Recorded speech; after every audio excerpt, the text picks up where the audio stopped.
Bago tayo mag-umpisa, baka pwede nyong i-like ang video na to. Malaking bagay ang like sa aming mga content creators. Maraming salamat po.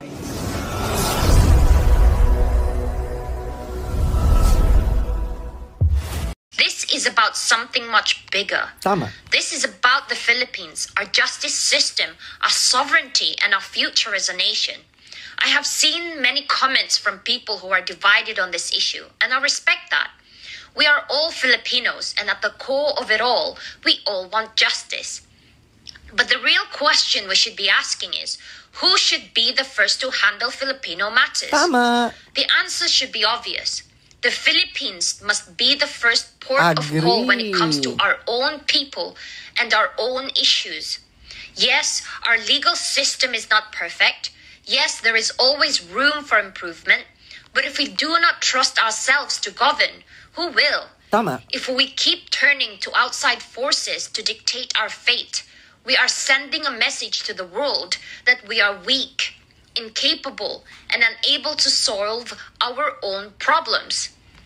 And where does it end? The United States, China, and Russia are not ICC members. Tama. Their leaders are never tried by a foreign tribunal. Why? Because they defend their sovereignty. Agree. The UK, the US, and every major world power stand by their own legal systems. Tama. But here we are, allowing a foreign court to take one of our own. This is not just about Duterte. This is about the Philippines. If we allow this now, what's stopping this from happening again? Tama. If we let outside forces Tama. dictate our justice system today, who will be next? Tama. What happens to the next president? Tama. Who makes a decision that foreign powers don't like? We have already seen what happens when we fail to protect our country from foreign interference. Tama. We had a government that brought back drugs, crime, and instability, undoing years of progress in law and order. We should be asking why we are so quick to trust outsiders but Tama. refuse to strengthen our own system. Tama. If the problem is corruption in our judiciary, then fix it. Tama. If the problem is fear, then address it. But handing over our responsibilities to a foreign court is not the solution. I refuse to believe that we are incapable of standing on our own. I refuse to accept the idea that Philippines will always be dependent on others. I have a vision for this country. I want to see the day when the Philippines rises to its full potential, where we are strong, where we uphold our own justice, Tama. and where we do not need foreign tribunals Tama. to tell us how to govern. Because no foreign power, no tribunal, no government, no outside influence will ever care for the Philippines more than we, the Filipino people, do. Tama. So I ask you, are we truly free if we cannot even govern ourselves? This is Tama. not about one man. This is about the fate of our nation. Tama. Who gets to decide it? Us or them? Tama. What about the rights of the 30,000 who he summarily had killed? Wow. 30,000 victims What? were killed Wow. without any due process. Oh. But were the 30,000 allowed to go to court? Were the 30,000 read their rights? When they were executed, were they allowed to plead their case? Wow. I am taking the side of the 30,000 who were slaughtered. They were killed. They were tortured. They were killed. They were tortured. Yung martial law ba? Sa martial law ba ang tinutukoy mo, Remolia? Apo ka, uy. 30,000 were killed. Oh, sino-sino yung 30,000 na yan? Ha? Maniniwala pa ako kung yung 30,000 na yan, tortured and killed. Yon mga kababayan, nakita nyo yung preview. Preview pa lang po yon mga kababayan. Ituloy mo yung video kasi mas malupit po ito. Okay guys, napakaganda na pag-uusapan natin ngayon. So bago tayo magsimula, simulan nyo na yung preview, tuloy nyo pa. Ako nga pala si Boy Sardinas, isa sa membro ng Banateros Vloggers. Yan, legit na tayong Banateros Vloggers ni Banateros Brothers. No? Panoorin yung mga survey namin ni Calso TV, Henry on the Go. Mga Kalye survey, nandun naka-upload kay Boss Banat Bay. Talaga naman pinatunayan namin doon na fake news talaga ang mga survey na pinaggagawa nyo. Huwag nyo kalimutan yun guys ha. Grabe yun. Isang oras dire-diretso, walang ka-fake news yan, walang ka-cheche-burecho yan. Talagang mga taong bayan po ang sinurvey natin. At pinakita namin doon kung talaga bang ang PDP laban ay talagang laglag. Naku po, Diyos ko, kabaligtaran ang mga pinaggagawa nyo. Okay, balik tayo dito sa ating content. Itong ating napanood nyo mga babayan. Si Remulla, grabe oh. Si Remulla daw ay makita nyo dyan ha. Diretso nyo yung video para mapanood nyo. Si Remulla talagang pinapanindigan niya talaga si Tatang Digong daw ay 30,000, libo-libo ang mga napaslang sa Dragon War ni Tatang Digong. Kaso mga babayan, nakita nyo, mga ibang sa social media, mga napapanood nyo, pati ba naman hindi kasama sa Dragon War, sinasama nila para madagdagan. Ang lupit nyo! Sabi nga ng pamilya, sana napanood nyo yun ha, hindi ko pa naman na ano sa vlog natin yan, sa channel natin. Sabi ng pamilya, bakit pati yung tatay ko, sinasama nyo dyan sa Dragon War, hindi naman kasali yan dyan. O diba, pahiya kayo. At sa dami nun mga kababayan, naku po, sobrang dami, 30,000. Lahat na namamatay na lang yata sa Pilipinas. Kinukuha nyo yung mga papel para isama nyo dyan, itambak nyo yung kaso kay Tatang Digong. Pero syempre mga babayan, sa sobrang kabutihan Tatang Digong, at ayan, nakikita yan ng mga ibang bansa, tulad ng Japan, ayan, kumilos na. Oo, talagang hinimay-himay dito sa video natin. Ito sa mga papanood, hinimay-himay talaga. No, itong mga reklamo kay Tatang Digong. Biro mo, hindi lang ho Japan na, marami na ho. At shoutout po sa mga kababayan natin, iba't ibang sulok ng daigdig ay talagang nakikiisa sa prayer rally na talagang sumusuporta kay Tatang Digong na pauwiin na ng Pilipinas kasi matanda na yan. So kung napapanood nyo, merong lumalabas at napanood ko, talagang malaki ang pag-asa natin na makauwi si Tatang Digong. So syempre, dapat magpe-pray po tayo. So, ikaw, di ba nanonood ka, madam, sir? O isasama kita. O titingin ka pa ikaw ngayon kinakausap ko. Tayong dalawa magkaharap, di ba? Manalangin ka rin sa Panginoon na si Tatang Digong ay mapabilis na makauwi. O di ba? Yun lang yun. Oh. At ituloy niyo po mga babayan kasi marami kang papanood dito na si Mr. Real Talker talagang ni-real talk talaga dito sa video na to mga kababayan. At ibang mga kababayan natin ay talagang nakikisimpet siya, no? Na talagang mali talaga ang pinagagawa nila kay Tatang Digong. Kaya sa mga kababayan natin dyan, huwag tayong titigil hanggat hindi natin natatanggap o nakukuha ang hustisya kay Tatang Digong na makauwi na ng Pilipinas. Ngayon, pag nakauwi na si Tatang Digong, alam ko lahat ng mga kababayan natin ay maghahanda, no, ng mga gulay na paboritong Tatang Digong at ay lahat tayo ay magiging masaya, mapapaluha sa pagbabalik ni Tatang Digong. Pero hanggang ngayon, wala pa. Patuloy lang po tayo mananalangin sa Panginoon kasi ang Panginoon siya yung pinakamalakas, no? Pinakamakapangyarihan na magbibigay ng katuparan ng ating mga panalangin. Yun pinakamalupit dun. Siyempre dito mga kababayan, kung mapapanood man ito ng mga alam nyo, mga kalaban, lalo sila Torre, BBM, lahat ng mga yan, ng mga gumigipit kay Tatang Digong, ay talagang medyo may pagkakaba na yan. O kinakabahan na talaga. Biruin mo, Japan, kampi kay Tatang Digong na mali ang pinagagawa nyo. Hindi ko alam kung saan kayo kumukuha at saan kayo muhugot ng mga pinaggagawa nyo. Dito sa matandang napakaganda naman ang ginawa sa Pilipinas. Biruin biruin nyo mga babayan, no? Biruin mo 30,000. Lahat na lang yata ng kapitbahay, yung mga namatay sa stroke, namatay sa diabetes, kinuha nyo na yata no?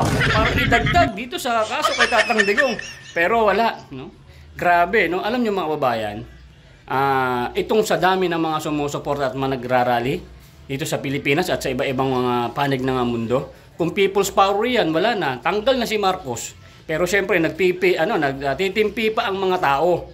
No, kasi pagka gumawa ng isang hakbang ang mga kababayan natin, siyempre kasama si Boy Sardinas dyan, mawawala ang hindi matutuloy ang eleksyon. Napakaswerte talaga ni BBM. So, huwag kayong gagawa ng mga karahasan o anuman kasi makakapag-declare talaga ng martial law dyan. Kaya relax lang tayo mga babayan. At patuloy lang tayo sumuporta kay Tatang Digong sa mga rally, mga pagtitipon, na ipakita natin sa buong mundo na talagang sobrang miss na miss natin sa Tatang Digong at ay iba tong presidente na to, talagang marami nagmamahal, no? At alam nyo naman na lahat na lang ng paninira, pinagtulong-tulungan na, binugbog na itong ating bidang si Tatang Digong. So dito rin sa video na to mga kababayan, manggigigil kayo dyan sa isang nagsalita dyan na si Remulla ba yan tawag doon, no? Babanatan yan yung kumpare kong si Mr. Real Talker. So panoorin natin ito mga kababayan. Tapusin nyo, i-like nyo itong video na to kung mas maganda, i-share nyo. At shoutout po dun sa mga new subscribers natin dyan at mga nagla-like ng mga video na to, na patuloy na laging sumusuporta. Maraming salamat po. At ito ang mga darating na mga hindi tayo busy. Tulad ng ginagawa ko nung nakaraan pagkasumelo tayo kay YouTube, namimigay tayo ng tarpaulin. Okay? Pag nakaano na ako ng meron na tayong budget, ay magpapaprint ako ng madami. Bumumudbud natin yan tulong natin. Kasi kahit pa paano makatulong tayo sa kampanya ng PDP laban, straight natin yan. At yun pa lang, napakalaking tulong natin kay Tatang Digong doon. Mapapakita natin sa kanya kung gaano natin kamahal ang team niya. Sa pamamagitan ng Tatang Digong, susupport natin siya kasi mas maganda.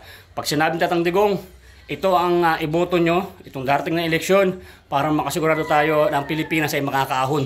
Yun lang yun, kung gano'n natin kamahal si Tatang Digong, gano'n natin mahalin din at suportahan ang lahat ng mga tinataas niya ng kamay. Okay? Walang pambayad si Tatang Digong, hindi tulad ng iba, kada isang galaw, binabayaran dito, wala. Puso at paninindigan ang ginagawa natin para sa buong Pilipinas. Yun lang yun mga babayan. So ano pang hinihintay mo boy? I-play mo na yung video at ikaw mare at kupare, mga subscribers natin dyan, mga utoy, mga neneng, may nanonood din dyan. Simulan natin itong video. At pagkatapos ng video na to, don't forget to like and subscribe. Mr. Boy Sardinas, let's go! Play mo na boy! Trending at pinag-uusapan ngayon sa mundo ng social media. Ang di umanay balitang. Ito ang balitang dapat malaman ng taong bayan. Balitang hindi pa ipinapalabas ng bayarang media. Sa kabila ng pagtanggi ng palasyo na kahit kailan di ito makikipag-ugnayan sa ICC. Sa nangyaring tila biglaang pagpapadaki dating Pangulong Rodrigo Duterte at tila sa pilitang ipinadala sa dayuhang hukuman o ICC na nangyari sa panahon ng Administrasyong Marcos. Kaya mga Hapon, may isiniwalat ang kasinungalingan di umano ni President Bongbong Marcos Jr. matapos maisiwalat ng BBC London ang di umano'y pag-amin ng isang International Criminal Court official kung saan isiniwalat nito na mismo ang gobyerno ng bansa ang di umano'y nagbigay ng hudyat at di umano'y ebidensya para madakip at mahuli ang dating Pangulong Rodrigo Roa Duterte sa bisa ng warrant of arrest. International media sa Japan timeline pa ang mga statement ni President Bongbong Marcos Jr. kung saan magpakailang beses nitong sinabi na kahit kailan ay hindi makakapasok sa Pilipinas ang jurisdiction ng nasabing dayuhang hukuman o ICC. Ngunit tila ilang araw lamang ang lumipas ay ipinadakip nito ang dating Pangulong Rodrigo Duterte. Pero bago ang lahat, kung bago ka pa lamang sa aming channel, please huwag kalimutang mag-like, subscribe at i-click ang notification bell para mas maging updated ka pa lalo sa lahat pa ng bagong video na i-upload namin. At ito na nga mga kababayan, ito ang balitang hindi dapat palagpasin ng taong bayan kung saan pati ang international media sa Japan ibinalitang di umano'y kasinungalingan ni President Bongbong Marcos Jr. magmula nang ito'y nangangampanya pa lamang hanggang sa maupo sa pwesto noong taong 2022 hanggang sa nangyaring ipinadakip ang dating Pangulo na si Rodrigo Roa Duterte, ang kaisa-isang Pangulo na pumayag na ilibing ang kanyang ama sa libingan ng mga bayani. Noon pa man ay tinutulan na ng mga kritiko ng Marcos sa isang media outlet sa Japan. Tila sinampal ng buong katotohanan at kahihiyan ang Administrasyong Marcos matapos tila i-timeline pa ang nasabing balita kung saan dito'y sunod-sunod na ipinakita kung papaano raw raw nagsalita at itinanggi ng Pangulong Bongbong Marcos na kahit kailan ay hindi raw makakapasok ang International Criminal Court sa Pilipinas at hindi kailan magkakaroon ng jurisdiction. Tila maging ang mga aligasyon ng investigasyon patungkol sa extrajudicial killing ng dating administrasyong Duterte. Ngunit tila ano raw ang nangyari. Nabasa mismo sa maraming mga Hapon at ilang mga Japanese-Filipino citizen sa Japan. Wala raw bang isang salita ang Pangulo at sadyang nagsinungaling siya para ipagkalulo ang kapwa niya Pilipino na siyang nagbigay daan para mailibing ang kanyang ama sa libingan ng mga bayani.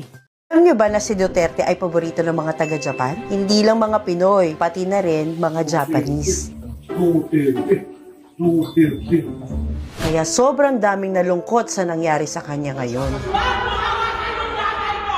So, ito yung top 3 reason kung bakit paborito ng mga Japanese si Duterte. Number 1 reason, strong leadership at may kamay na bakal. Dito sa Japan, highly respected ang mga leaders na decisive at firm. At kilala si Duterte sa kanyang tapang at malasakit na style of governance, lalo na sa law enforcement at war on drugs. My campaign against drug will not stop until the end of my term. Para sa maraming Japanese, ang ganitong klase ng leader ay isang bagay na hinahangaan. Number 2 reason ay matibay na Philippine-Japan relation dahil sa naging golden age ng relasyon ng dalawang bansa. Noong 2017, nagkaroon ng multi-billion dollar assistance ang Japan para sa infrastructure project sa Pilipinas. Kabilang ang MRT-3 rehabilitation at flood control programs. Number 3 ay close sa mga Japanese leader si Duterte. Isa sa pinaka-iconic moment ni Duterte dito sa Japan ay ang special ban niya kay Prime Minister Shinzo Abe. Alam mo ba ang Prime Minister mismo ay bumisita sa bahay ni Duterte sa Davao. Isang bihirang gesture ito para sa isang Japanese leader. Patunay na malakas ang personal connection nila. Dahil dito lalo pang lumalim ang respeto ng mga Japanese kay Duterte. Sa lahat na naging relasyon ng Pilipinas at Japan, walang duda na isa si Duterte sa pinaka-well-received na Pinoy leaders dito. Sabi nga nila, respect is earned and Duterte certainly made his mark dito sa Japan. Sikat na sikat ang Pilipinas, mga be. O, dito balitang-balita sa TV ng Japan. Umaga, gabi. Ayan, yung mga balita nila dito. Ganyan na ganyan. O, happy? Happy na yung mga BBM dyan. Yan o, sikat si BBM o, happy show. Naku po, ay, ang ganda ng Sara namin. Blooming, hindi nagpapatinag, Duterte. Yan yung topic nila dito, mga be. Ganyan, talagang hinihimay-himay nila. Diba? Ganyan. Oh, happy na kayo, sikat na tayo. Sikat. Ay, nako. Ay, nako talaga. 今もとご指摘の通り、からを拘束して、ハグにね、送ったということで、これは権力者、どんな権力者であっても、こういう逮捕される可能性があるということを、示したという点では、大変意義があるんじゃないかなというふうに。Ito ang pinaka-solid mga Lods. Panoorin natin yung mga kababayan nating seaman.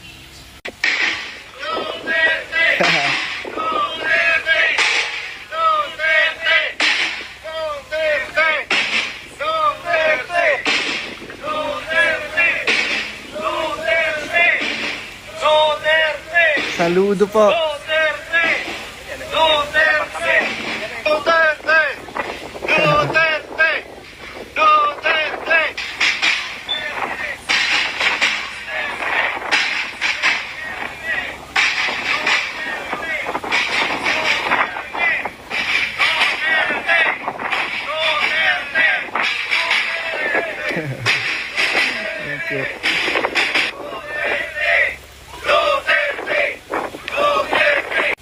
Solid mga kababayan nating seaman. I'm not surprised, no? Kasi marami talaga mga kababayan nating nagbabarko, 'di ba? Or mga kababayan nating seaman ay talagang sumusuporta sa mga Duterte. Kita niyo yan mga Lods. Yan, si Tatay Digong na nasa isang taxi. Alam nyo ba mga Lods, na sa Davao City, nung mayor pa si Tatay Digong, siya mismo ay umiikot sa Davao City, nagpapakaala taxi driver siya. Alam nyo bakit mga Lods? Para siya mismo, first hand, makita niya kung talaga bang tahimik ang Davao, 'di ba? Kumbaga chine-check niya kung may mga masasamang loob, may mga hold-upper. Siya mismo, chine-check niya talaga at ina-assure niya na safe ang Davaoenos. Grabe, no? Grabing leadership. Imaginein mo, gagawin niya lahat para maprotektahan lang ang mga kababayan natin sa Davao. Sige nga mga Lods, i-challenge ko kayo. Bigyan mo ako ng isang public servant na ganyan ang ginagawa niyang pag-check sa kanyang constituents or mga kababayan. Wala, only Tatay Digong. Kaya hindi mo masisi bakit mahal ng mga Pilipino si Tatay Digong. Kasi hindi lang siya politiko eh. Public servant talaga siya. At ina-assure niya talaga na ang bawat tao ay magkaroon ng ligtas at safe na environment. Ganyan, di ba? Talagang masasabi mo, tatay talaga siya. Di ba? Kaya nararamdaman natin nung time na naging presidente siya na protektado tayo, safe tayo, may magtatanggol sa atin. Kaya di nyo po kami masisisi bakit ganito na lang yung paghanga namin, no, kay former President Rodrigo Duterte. Kasi even siya, pinaparamdam niya sa amin na deserve naming protektahan at deserve nating pahalagahan. Grabe ang Davao City. Panoorin natin mga Lods. Oh! Grabe. Davao yan. At hindi yan fake news. Davao po yan. Yes, Davao yan. If I'm not mistaken, sa May Claveria yan.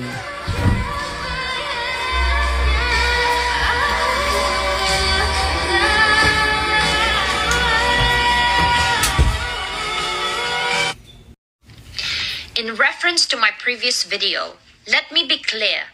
This is not about taking sides. Tama. This is not about politics nor about personal loyalty.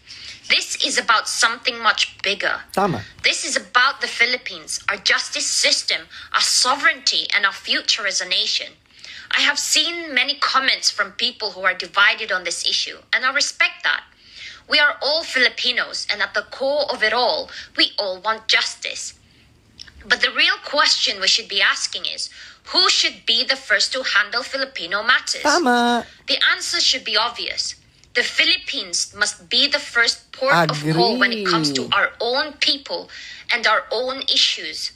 Yes, our legal system is not perfect. Yes, there is always room for improvement. But if we do not trust ourselves to govern, who will? Tama. If we keep turning to outside forces to dictate our fate, we are sending a message to the world that we are weak, incapable, and unable to solve our own problems. And where does it end? The United States, China, and Russia are not ICC members. Tama. Their leaders are never tried by a foreign tribunal. Why?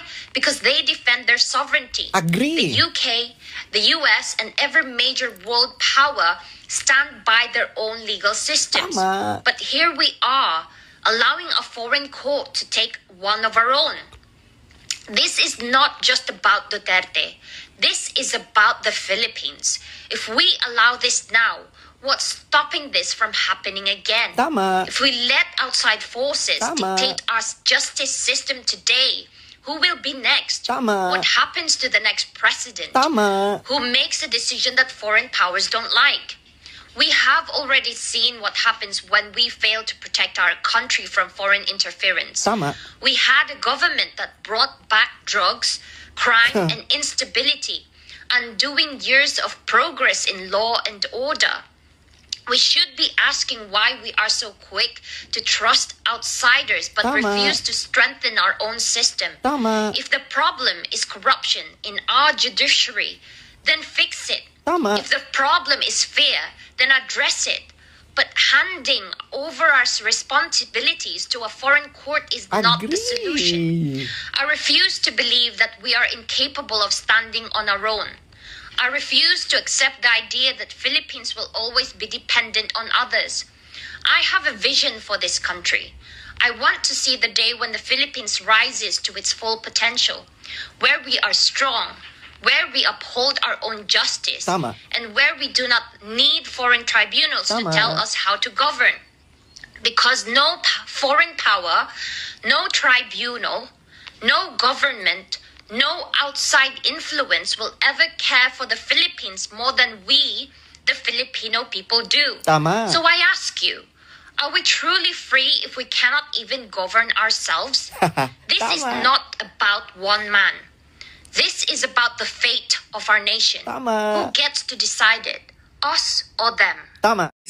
What about the rights of the 30,000 who he summarily had killed? Wow. 30,000 victims Wow. were killed Wow. without any due process. Oh. But were the 30,000 allowed to go to court? Were the 30,000 read their rights? When they were executed, were they allowed to plead their case? Wow. I am taking the side of the 30,000 who were slaughtered. They were killed. They were tortured. They were killed. They were tortured. Yung martial law ba? Sa martial law ba ang tinutukoy mo, Remolia? Apo ka, uy. 30,000 were killed. Oh, sino-sino yung 30,000 na yan? Ha? Maniniwala pa ako kung yung 30,000 na yan tortured and killed during martial law. Tang ina nitong si Remolia. Sinungaling! Grabe, no? Grabe talaga sila. Talagang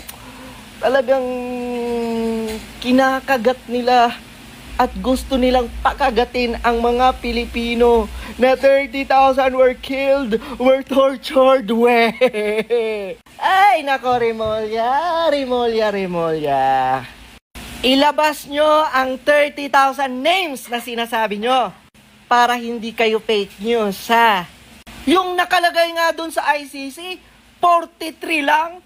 Allegedly pa. Meaning hindi pa napatunayan. Bugok. Tapos ngayon, sasabihin mo sa amin, 30,000? Nek-nek mo.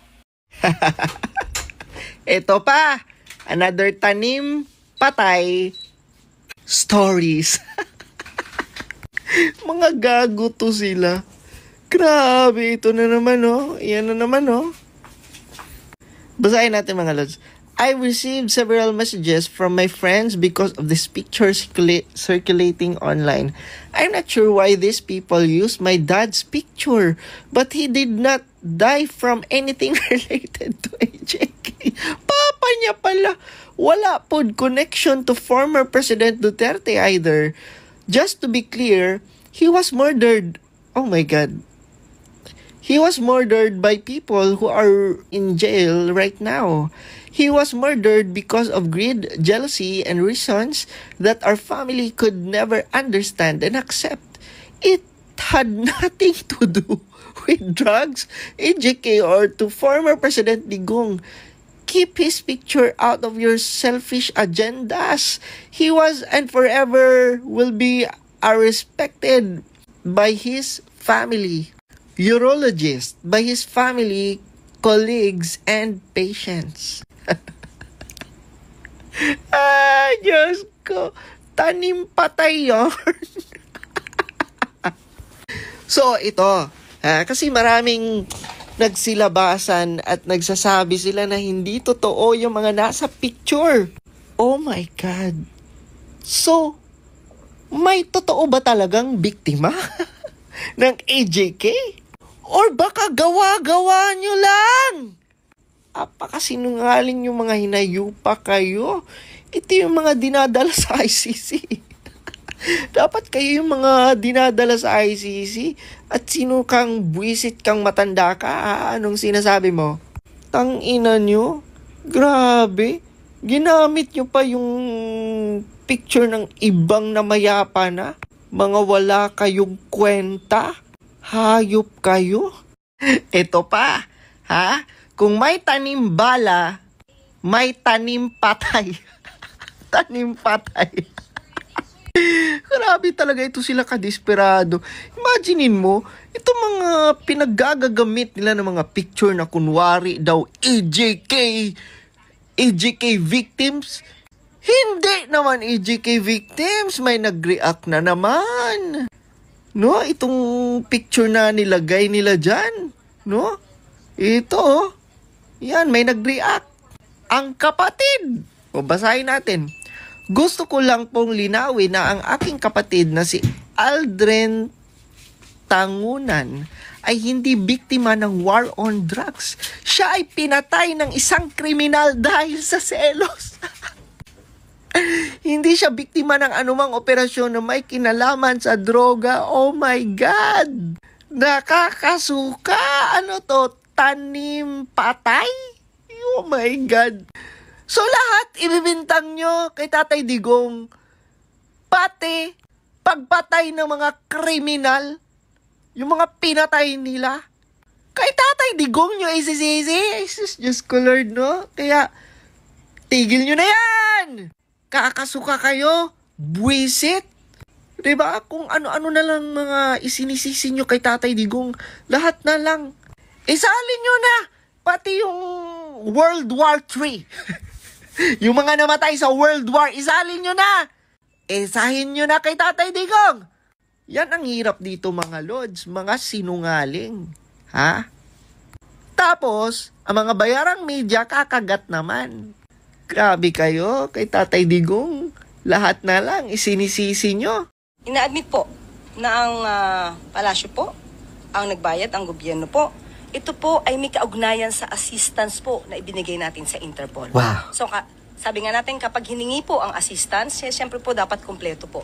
Dahil kung wala naman po na ipoprovide na sasakyan para madala po ang dating Pangulo sa ICC, parang hindi rin po naging kumpleto ang pagtugon natin sa ating commitment to the Interpol. Wow. Magkano po yung kung meron na tayong estimate na ginastos dun sa pag-travel po kaya FPRRD? Wala po tayong kompletong detalye about that. At maaari po siguro ay hindi ko agad masasabi kung meron man po dahil meron pong kaugnayan ito sa isang pribadong korporasyon.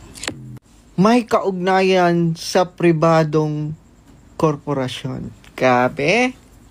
No? Talagang inamin ni Claire na prinuvidan at inassist daw ng gobyerno. Amazing, no? Grabe ang government natin. Talagang ginastusan nila, pinaghandaan nila. Kasi daw, kailangan mag-cooperate sa Interpol. Interpol yung mukha nyo. Pero anyway, wala na tayong magagawa mga lods. Andyan na yan eh. Diba? Pinagkanlulo na talaga nila yung sarili nating kababayan at isinurrender nila sa dayuhan. Natatawa lang ako kasi yung ibang mga bulag-bulagan. Tama daw yung ginawa ng gobyerno, tama daw. Grabe no?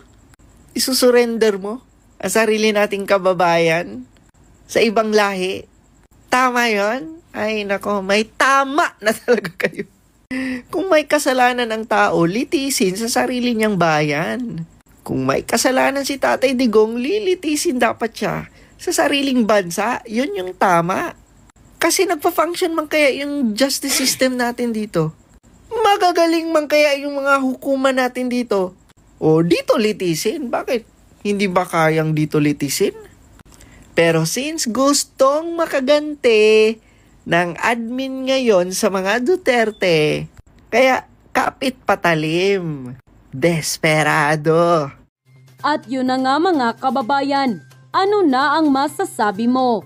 Kung mayroon kayong hinaing at komento patungkol sa balitang ito, please comment down below.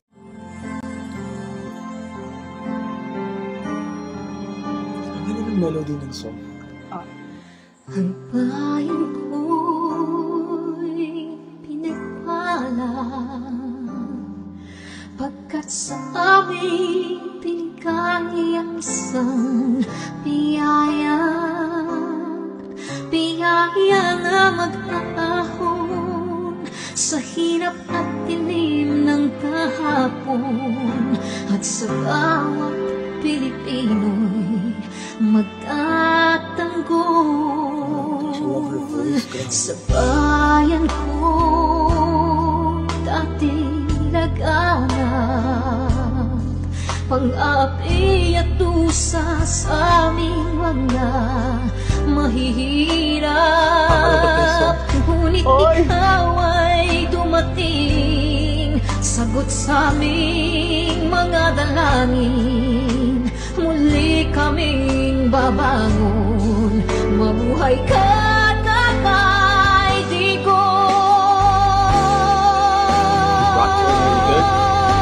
Ama, maraming salamat. Aming mga mata'y minuhulat, gawain ng masasamay iyong isiniwalat. Ikaw lang ang pag-asa naming lahat.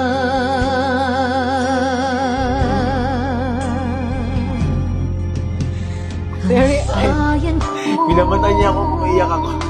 Pilipinas,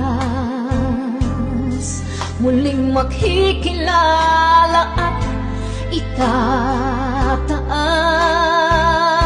Katahimik ay maghahari, sa ating puso'y mamamayani. Mga ngiti sa labi, di mapapawi.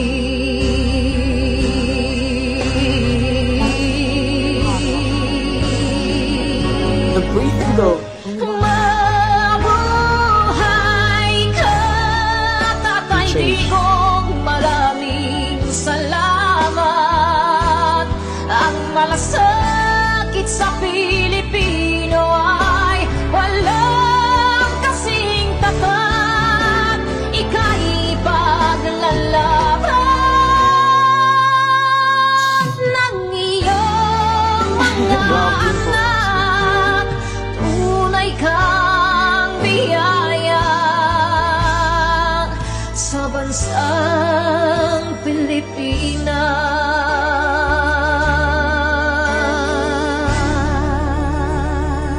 Haba. Nay, ito na yung bayad ko sa isa, ano? O, kunin mo yung isa. Isa muna. Iyan, no? Tapos, isa pa. Di ba? 4 dapat na sardinas, eh. O, yan. 3 na. Pang-4 na sardinas. Okay na.